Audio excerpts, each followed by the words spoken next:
Hey guys, Kane here, and in this video we're gonna check one of my dual tower fights once again.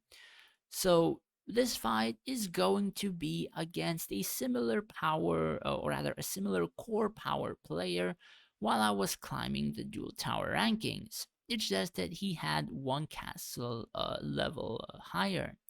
So from the first glance, the pet has a 2 level difference. I don't think that's an insane amount, but let's check the dragon. So his dragon on the same level has a little bit less stats. Abilities, he has the Aura Blast, which is I do believe one of the better skills on the dragon, just because of this increasing their damage taken by 15%. I think it goes to 35. Not entirely sure, but I think this 15 goes to 35, which is pretty friggin' good.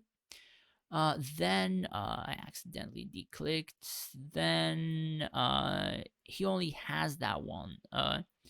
Now it's kind of hard to actually predict what greater abilities the dragons do have. Since, for example, if I had known this guy doesn't have any tanky dragon abilities, I would have just tagged his dragon with my archers, even if they're Rakan archers. However, if this dragon would have those two tanky dragon abilities, I would kill all my archers for nothing. So at the moment, like tagging with Rakan archers is insanely risky, so usually I never do pick stuff like that. So if the enemy dragon survives for long, it can be bad, but risking entire fights for trying to kill a dragon is usually never the best option. So checking the swordman, I suppose the stats are average. They're not really that good.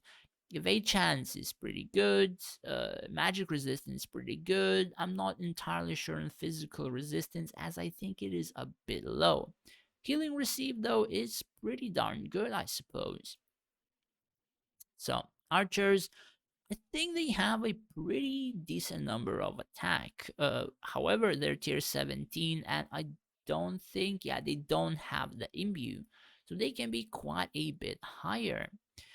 Let's check the stats.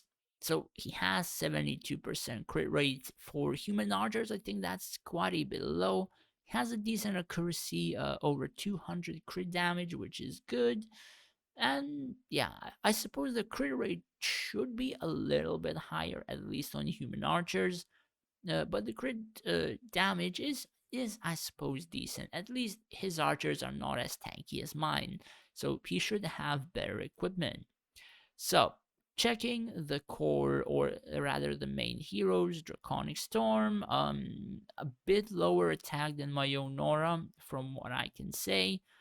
He has Rufio. I suppose this is another Rufio build that I'm seeing for an increase in damage and attack speed per second.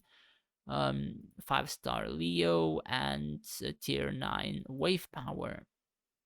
I suppose the attack is quite a bit low, so I think his either reliquary or his research is really not that upgraded. Even my 63 Rufio can hit about close to 2 million. The skills are rather quite bad, I think. Because I do believe you want to have Intimidating Shout, Fearless, and yeah, Intimidating Shout and Fearless quite high instead of the Bloodbath and instead of the Blade Storm. So this is like one of the few worser builds on the Rufios. Sure, he has proper equipment, but the skills matter, and the skills are pretty much ass. Uh, the questionable barrel rock build. So more or less, this guy pretty much lost because of his equipment build. I don't think that he has very good equipment on most heroes. I suppose this for Saizo is okay-ish. Questionable on the Nimble Ninja. The thing is, essentially, Saizo becomes pretty good later in the game, or rather, when you're able to get a lot of attack. However, I don't think that just increasing attack speed on Saizo is going to make him do a bit more damage. Like, Saizo 32 million damage, my Saizo 50 million damage, and I have an entirely different build.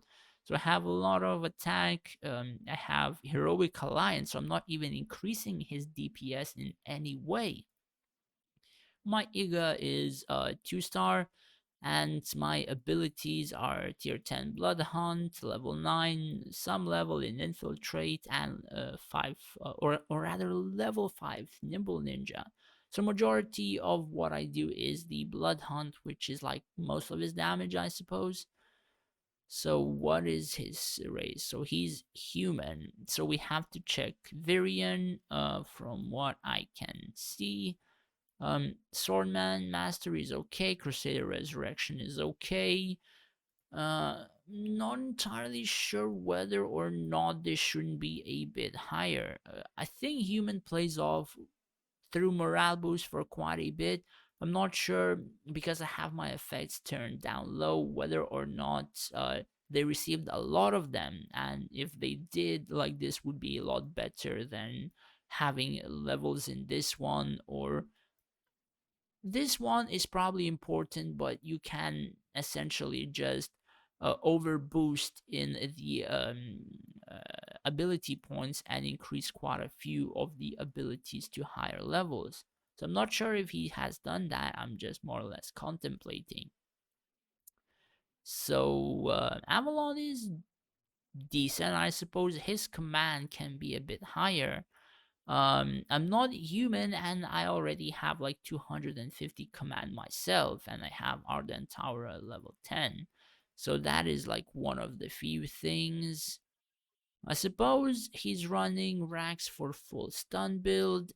He has Avril for full stun build, level 5, quite a lot less magic, and the attack is very, very low.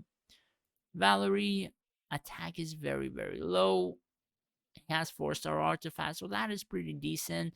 Just that, rather, his attack is pretty damn low.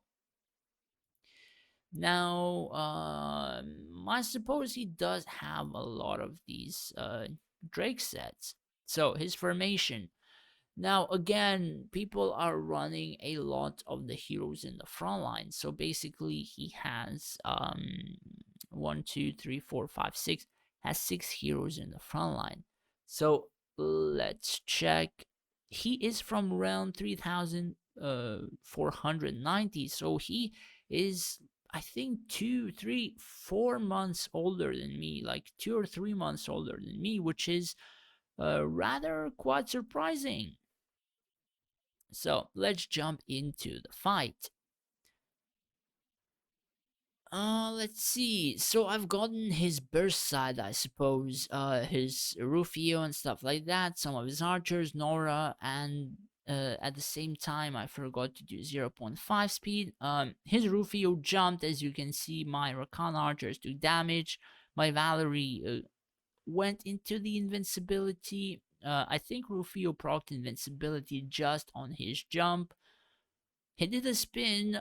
He touched my, I think, Avril and my Cleo, and then the archers focused him, and I think he went into another invincibility.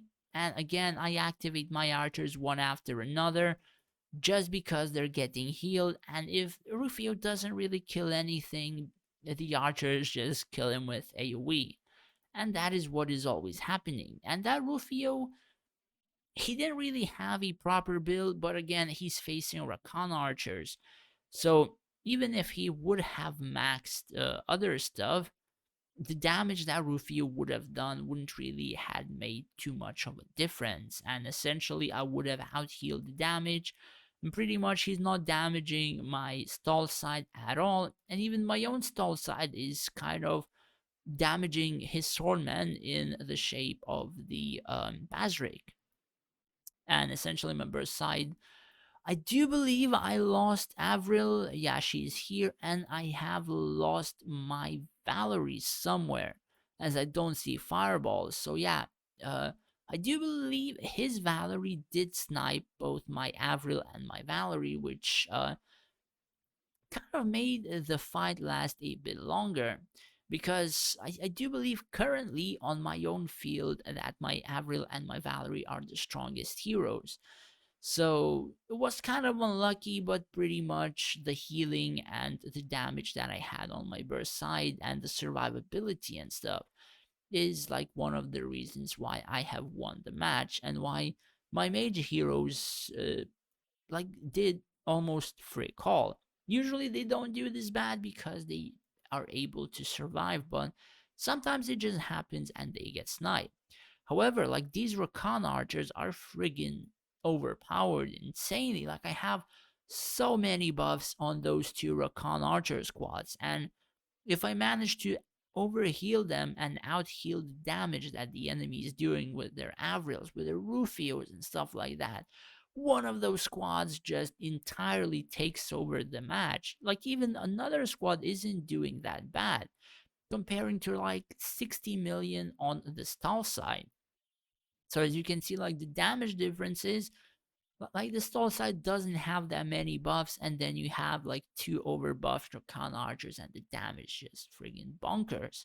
Like in multiple fights, my Rakan archers tend to do the most damage. Now let's just show you from another video again, which I have done. My Rakan archers are friggin' skyrocket in the damage and also what they are able to do. Anyways, that's pretty much it for the video. Hopefully you learned something new, and if you did, do subscribe and also do hit that like button. It would help me out a lot. Thanks for watching, take care, and stay safe out there.